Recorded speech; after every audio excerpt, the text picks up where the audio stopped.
दोस्तों, ये कहानी है 1962 की, जब भारत और चाइना के बीच जंग अपने चरम पर थी। लद्दाख की बर्फीली पहाड़ियों पर जान, जिम्मेदारी और धर्म सब कुछ दांव पर लगा हुआ था। हर तरफ से दुश्मन के घुसने की खबर आ रही थी। आंखों में नींद नहीं थी, पेट में रोटी नहीं थी, बस दिल में था, भारत माता के लिए मर भी गए तो क्या गुम है। तभी वहाँ एक सोल्जर था, लैंस नाइक हरिनारायण सिंह। नाम भले ही फौजी था, लेकिन दिल से वो बाबा नीम करौली जी का भक्त था। जब कैंप में कुछ लोग कार्ड खेलते थे, तब हरिनारायण अपने टेंट के एक कोने में बैठकर बाबा जी की तस्वीर के सामने चुपचाप माला जपा करता था। उसके दोस्तों ने कहा, अरे यार, जंग के टाइम में भी भक्ति?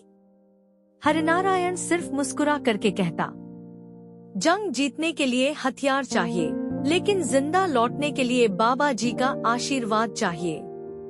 एक रात का वाकया है। टेम्परेचर -25 डिग्री सेल्सियस से भी नीचे जा चुका था। बर्फ इतनी थी कि उसमें इंसान भी दब जाए, और दुश्मन इतनी खामोशी से छुपकर आता था, जैसे मौत अपने कदम घसीट रही हो। तभी रेडियो पर मैसेज आया, सेक्टर 4 के पास सस्पिशियस मूवमेंट है, पॉसिबल इन्फिल्ट्रेशन। हरिनारायण और उसके 3 साथी तुरंत राइफल्स लेकर निकले, आंखों में चमक और सीना तान कुर्र। पर उस रात कुछ अलग ही लिखा था। एक जोर का ब्लास्ट हुआ और हरिनारायण सीधा एक बर्फीली खाई में जा गिरा। खाई इतनी गहरी थी कि नीचे सिर्फ अंधेरा था, और बर्फ इतनी थी कि दर्द भी फील होने से पहले जिस्म नम हो गया। उसके हाथ छूट गए, पैर हिल ही नहीं रहे थे। आंखों के सामने बस एक चेहरा था, बाबा नीम करौली जी।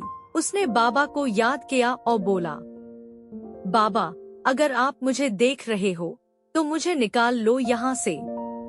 माँ ने कहा था, जब तक बाबा का नाम है तब तक मौत भी रुक जाती है। हरिनारायण हर सांस के साथ बाबा का नाम ले रहा था। आंखों से आंसू निकल रहे थे और सांस धीरे धीरे थम रही थी। तभी बर्फ के बीच एक रोशनी सी चमकी, और एक चादर, जो के लाल रंग की चादर, धीरे धीरे उसके करीब आई, और उस रोशनी के बीच एक आकृति दिखाई दी। बाबा नीम करौली जी। बाबा बोले, तू तो कहता था कि बाबा का आशीर्वाद जरूर चलेगा, तो अब जब बाबा खुद आए हैं तो आंखों में आंसू क्यों? हरिनारायण के आंखों में परेशानी, दर्द और वो विश्वास से ही भरा हुआ था। बाबा ने उसका हाथ पकड़ा, अपनी चादर में लपेटा, और बिना किसी तकलीफ के उससे गहरी खाई से खींचकर बाहर ले आए। हरिनारायण को लगा शायद सपना है, लेकिन नेक्स्ट मोमेंट उसने देखा कि वो कैंप के पास बर्फ पा बैठा है, और उसके ऊपर वो ही लाल चादर है जो बाबा जी पहनते थे। अगली सुबह रेस्क्यू टीम आई। उन्होंने देखा हरिनारायण ठीक ठाक है, लेकिन उसके साथ कोई था नहीं। डॉक्टर हैरा, इतने घाव के बाद ये जिंदा कैसे? हरिनारायण सिर्फ एक बात कहता गया, मुझे बाबा नीम करौली जी ले आए, उन्होंने मुझे उठाया। कुछ हफ्ते बाद जब वो छुट्टी लेकर कैंची धाम गया, बाबा जी आश्रम के गेट पे खड़े थे, जैसे वो उसका इंतजार कर रहे हो। बाबा मुस्कुराए, भाई, बर्फ में थैन तो नहीं लगी थी? हरिनारायण रो पड़ा, चरणों में गिर गया। बाबा जी ने सिर्फ हाथ उठाया और कहा, तेरा काम अभी खत्म नहीं हुआ, जीवन रक्षा सिर्फ शुरुआत है। बाबा नीम करौली जी की लीला सिर्फ मंदिरों में नहीं होती, वो तो जहाँ श्रद्धा होती है वहाँ स्वयं प्रकट हो जाते हैं। क्या बर्फ, क्या अंधेरा।